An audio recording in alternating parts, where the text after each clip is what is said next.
1. Part 1. You will hear a woman being interviewed by a market researcher in a health club about her membership of the club. First, you have some time to look at questions 1 to 5.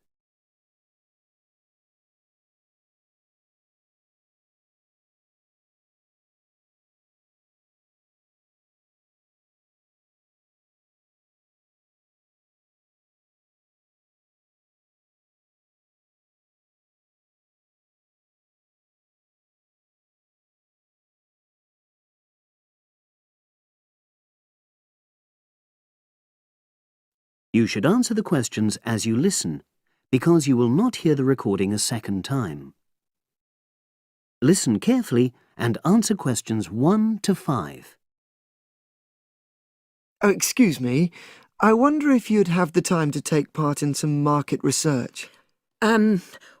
What's it about? About this club and your experiences and opinions about being a member. It'll take less than 5 minutes. Oh, OK then, as long as it's quick. Can I start by taking your name? It's Selina Thompson. Is that Thompson? Yes. Okay, great. Thanks. And what do you do for a living? Well, I'm an accountant, but I'm between jobs at the moment. I understand. But that's the job I'll put down on the form. And would you mind my asking which age group you fall into? Below 30, 31 to 50, and above? Over 50, I think we can safely say. Great, thanks. And which type of membership do you have? Sorry, I'm not sure what you mean.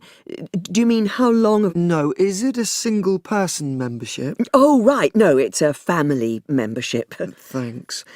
And how long have you been a member? Ooh, let me see. I was certainly here 5 years ago, and it was probably 2 to 3 years more than that. Shall I put down 8? Oh, I remember now. It's 9, definitely. Sorry. No problem. I've got that. And the last question in this first part is, what brought you to the club? Sorry? How did you find out about the club? Did you see any ads? Well, I did actually, but I have to say I wasn't really attracted to the club because of that. It was through word of mouth. So you were recommended by a friend? Actually, my doctor. I'd been suffering from high blood pressure, and he said the club was very supportive of people with that condition, so I signed up. Great, thanks. Before you hear the rest of the conversation, you have some time to look at questions 6 to 10.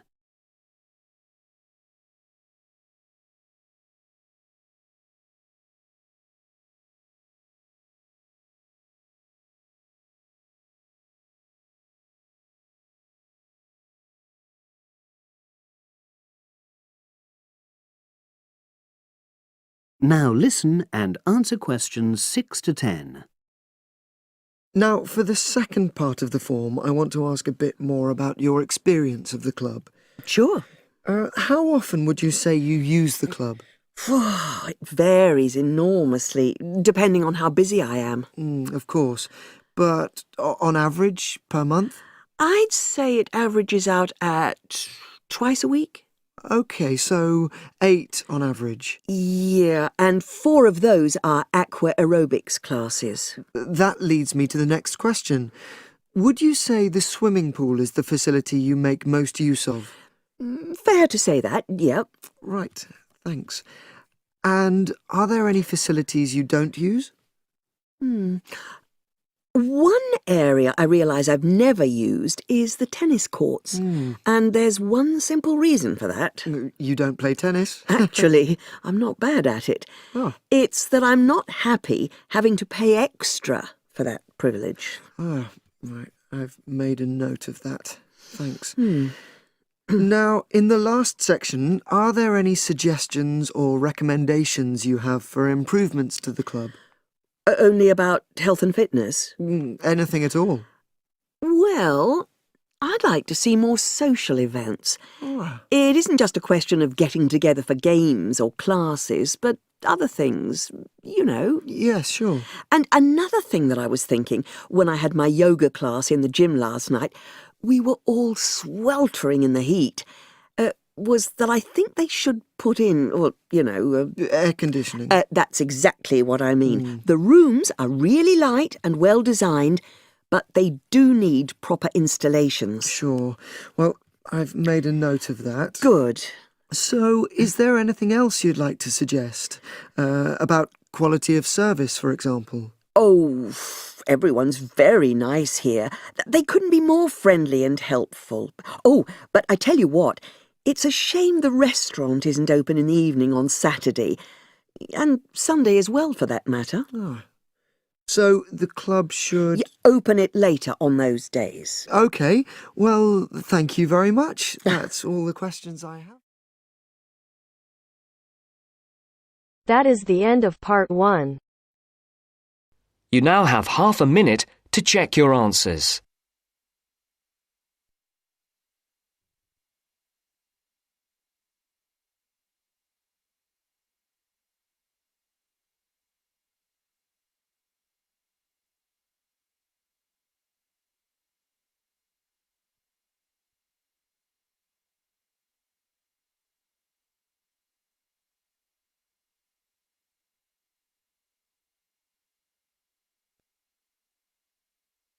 Now turns to part 2.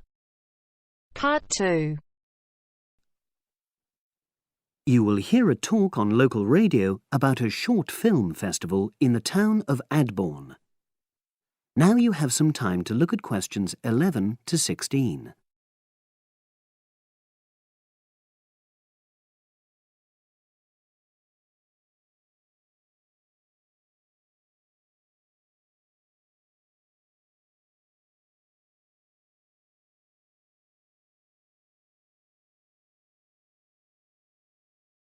Now listen and answer questions 11 to 16.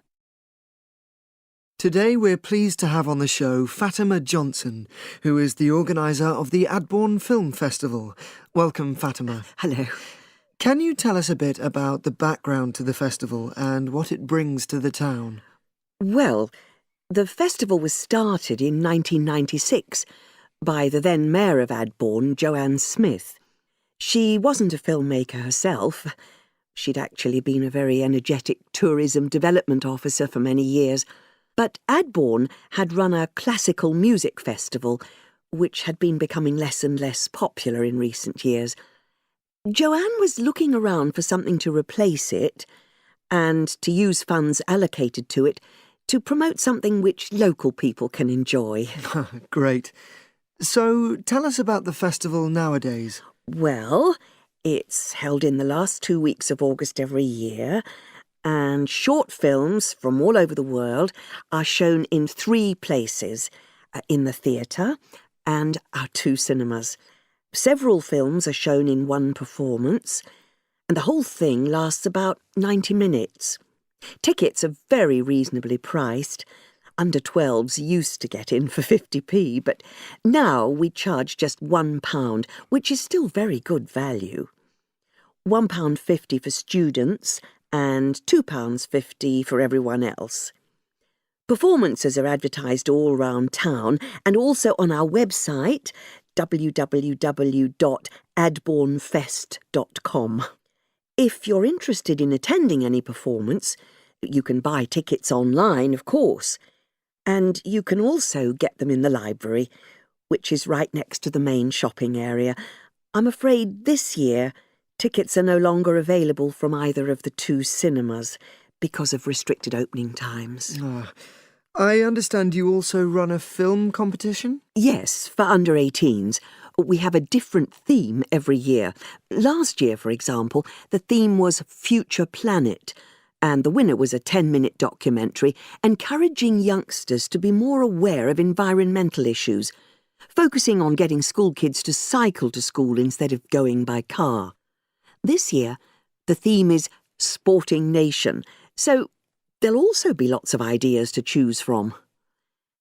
Now, we're always on the lookout for new local talent, so if you live in the Adbourne area and are under 18, you should have a go. We have an excellent prize every year donated by local businesses, shops, hotels, etc. This year, you can win a high-spec movie camera worth over £800. Application forms are on the website, and the deadline for sending in your film to enter the competition is the last day of July.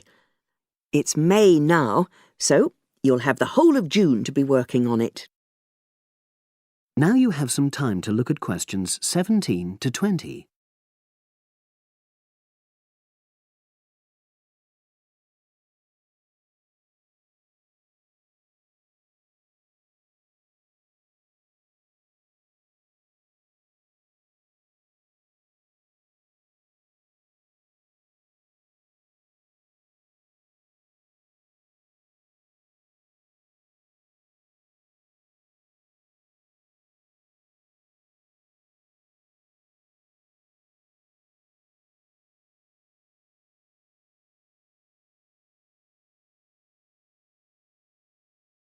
Now listen and answer questions 17 to 20. And what are the judges looking for? Well, although we choose very topical issues like the environment, we're not looking for propaganda, trying to get people to do something. Instead, we're looking for a new angle, a fresh way of looking at a theme. And of course, because it's a short film festival, it's not really about a fully worked story with well-rounded characters. It's more about good photography, conveying things visually. And who judges the films? A panel of 3 people who know a lot about film. We've used the same judges for many years, and we're very happy with their expertise. One thing we probably will change next year, though, is we want to add another class and another prize for older filmmakers. We'll keep it at a maximum of 10 minutes, though. The length works well for our festival. We also want to use different venues for the film shows, such as community centres and at least one school. It might make performances more accessible to a wider audience. We did explore the possibility of having late-night showings, but that's unlikely to happen in the coming year. So, as I say, if anyone's interested in submitting a film for our competition, go onto our website and you'll be able to access everything.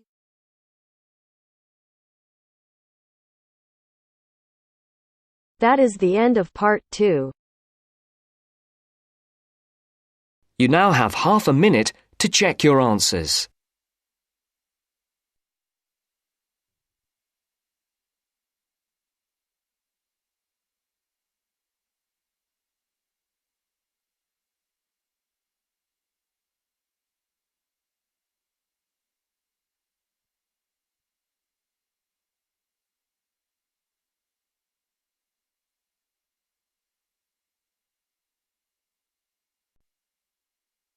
Now turns to part 3. Part 3. You will hear an interview with a wildlife specialist called Alison Sharp talking about bears. In the first part of the discussion, they are talking about the history of the bear. First, look at questions 21 to 23.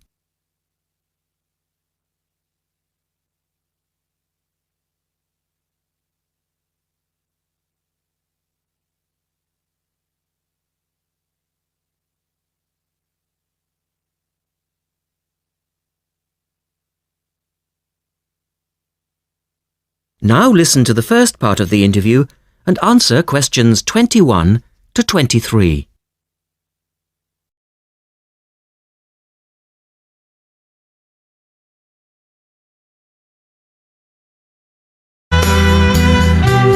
Alison Sharp has spent much of her life researching bears, and in particular, bears in danger of extinction. She is the author of a recent book on bears, and we welcome her to the studio today. Thank you. Delighted to be here. First of all, can you give us a quick overview of the history of the bear family? Well, the bears we know today actually have as their ancestors bears which have been evolving for some 40 million years.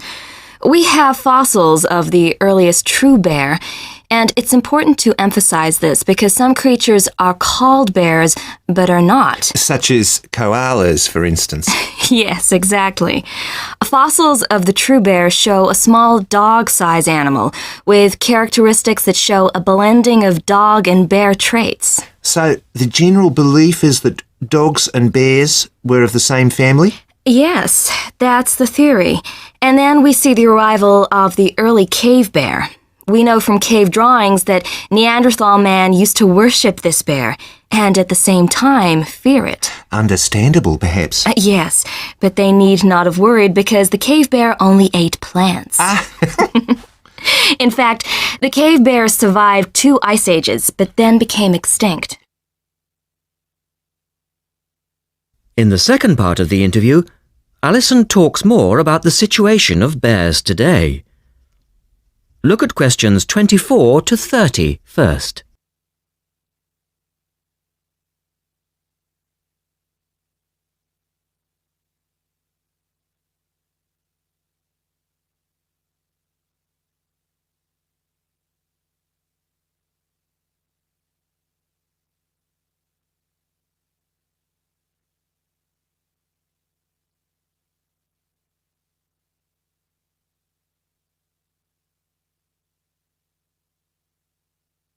Listen carefully and answer questions 24 to 30.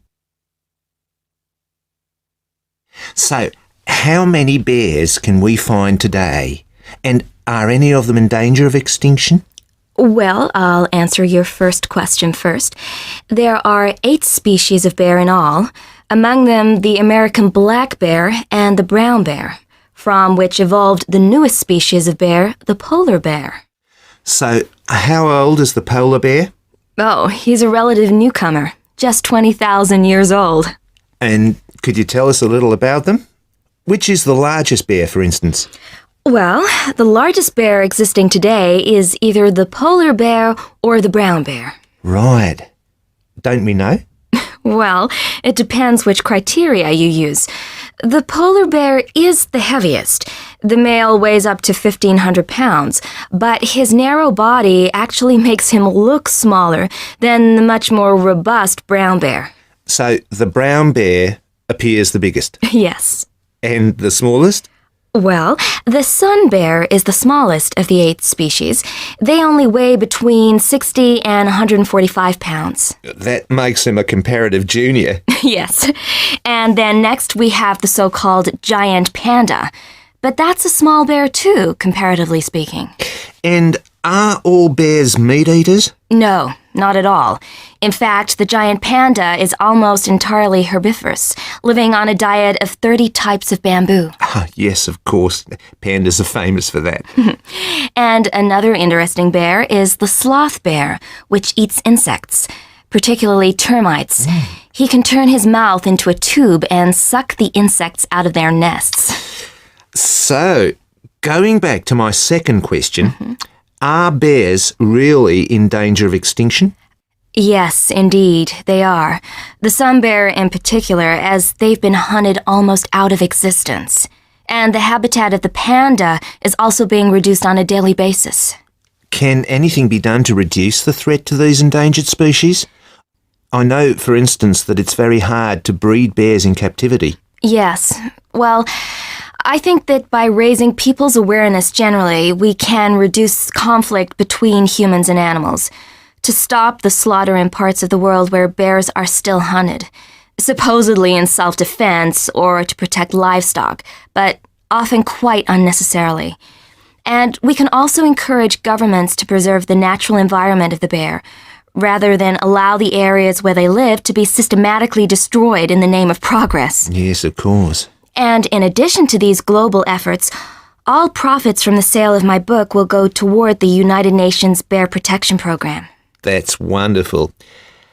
And with the news coming up, thank you for your time, Alison, and best of luck with the book. Thank you very much.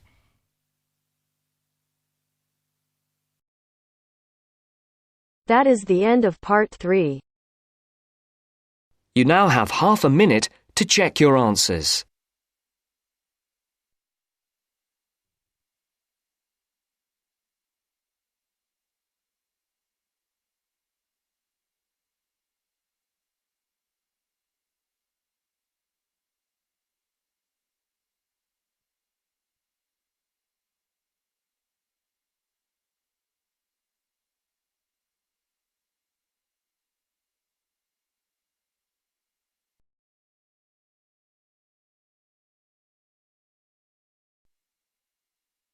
Now turns to part 4. Part 4. You will hear part of a lecture on wildlife. Listen carefully and answer questions 31 to 40.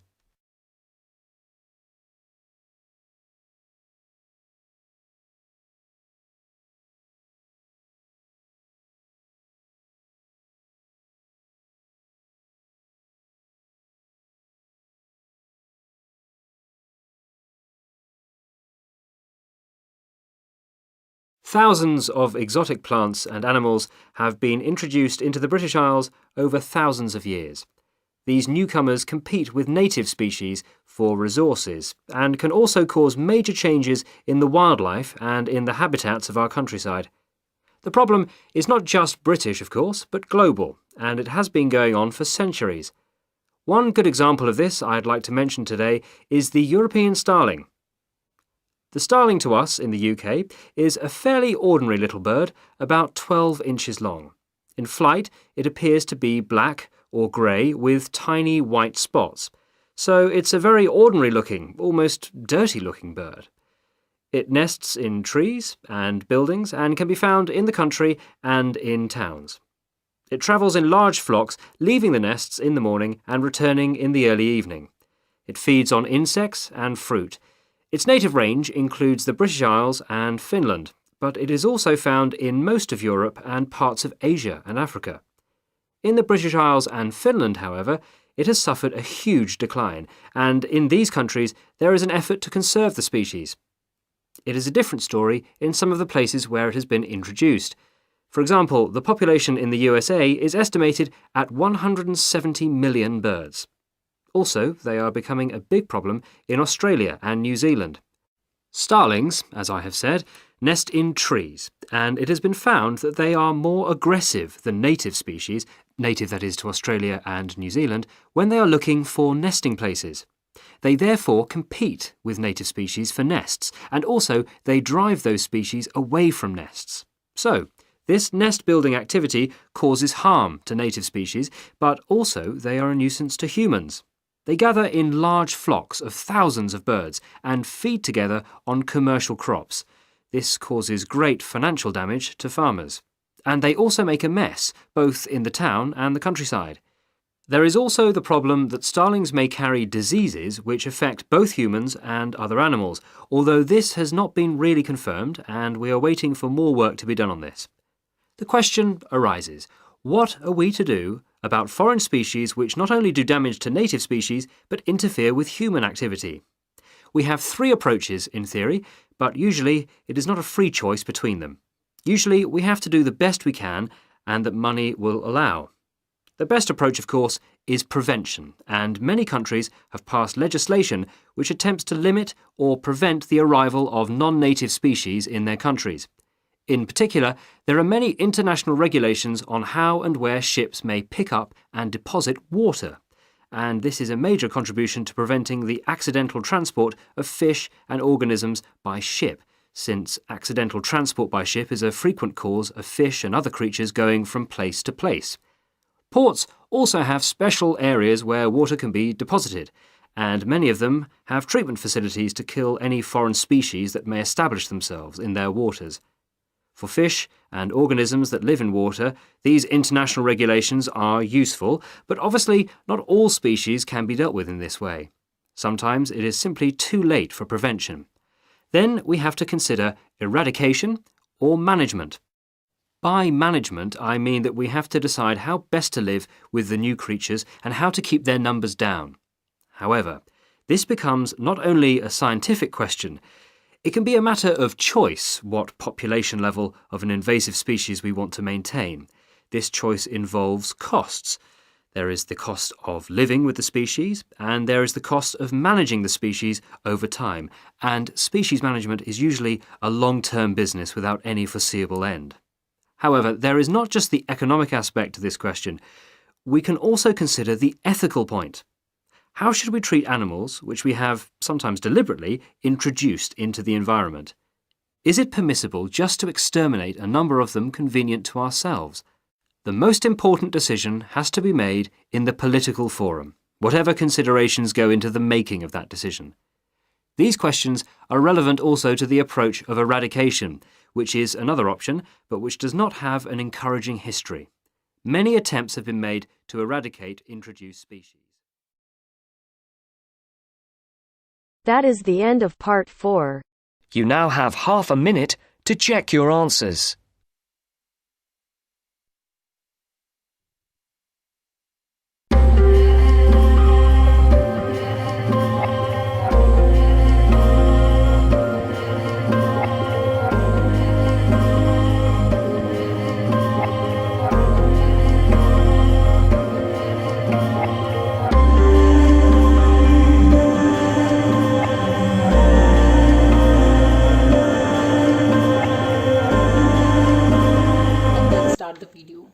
So the question for today is, government spends much money for education. More money should be spent on free time activities. To what extent do you agree or disagree? Means governments are spending a lot of money on education, no doubt, but more money should be spent on free time activities. Do you agree or disagree with the statement?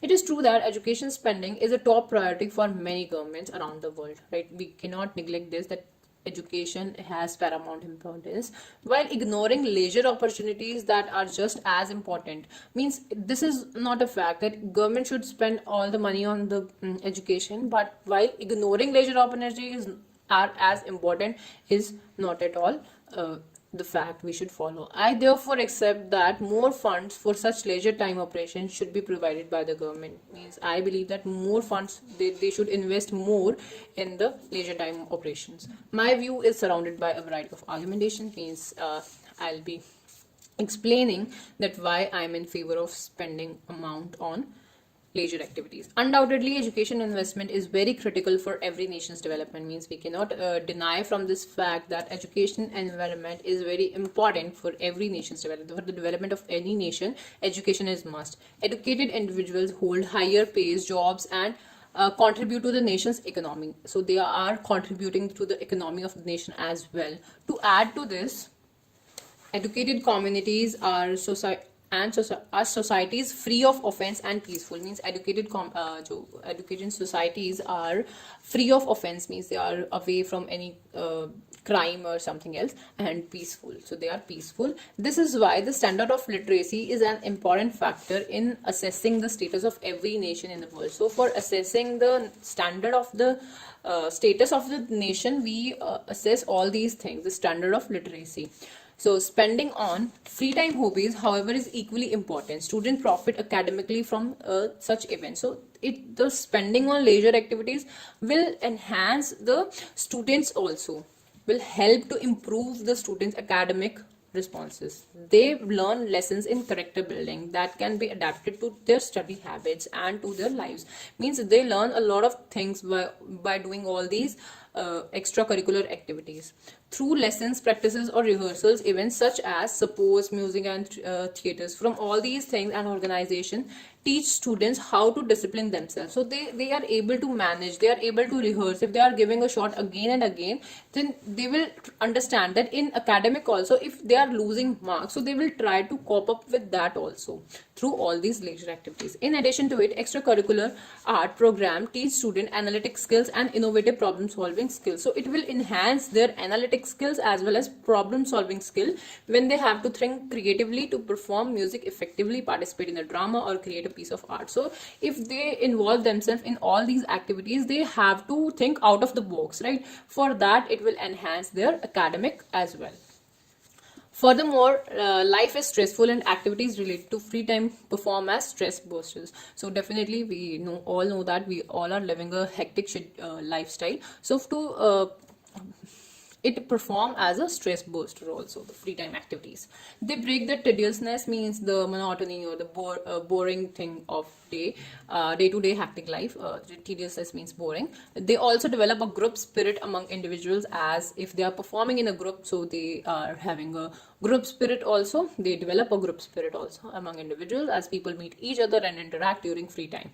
It is the responsibility of the government to provide stadium, playground, gym and community center where people can pursue free time activities. So it's on government that if they should provide all these things so that people can meet over there and they can do whatever they want to do.